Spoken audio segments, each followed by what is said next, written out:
বিজেপিতে যোগ দিয়ে মমতা বন্দ্যোপাধ্যায়ের রাজনৈতিক জীবন নিয়ে প্রশ্ন তুলে দিয়েছেন সুখেন্দু শেখর রায়। তিনি বলেছেন, শি ইজ ফিনিশড, ওই দল শেষ, এখন বেকার চর্চার প্রয়োজন নেই। তিনি বলেছেন, 2025-এ লোকসভা কেন্দ্রের মধ্যে 28 আসনে তৃণমূলকে জিতিয়েছিলেন। তারাই 4 মাস পর আরজিকর কাণ্ডের জেরে রাস্তায় নামেন, যারা কেউই রাজনীতির সঙ্গে যুক্ত ছিলেন না। সারা দেশ প্রবাসী ভারতীয়রাও সপ্তাহান্তে মিছিল করেন।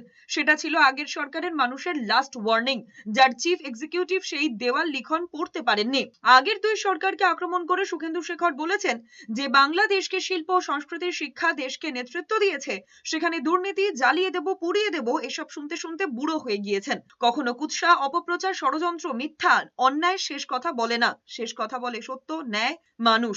जो बंगाल देश को नेतृत्व देता था, इंडस्ट्री में, कल्चर में, एजुकेशन में, सब मेडिकल ट्रीटमेंट में, हर जगह घोटाला ही घोटाला, हर जगह नहीं चलेगी, नहीं चलेगी, जला दो, मिटा दो, ये जो नाराबाजी हम बचपन से सुनते सुनते आज बुरा हो गए।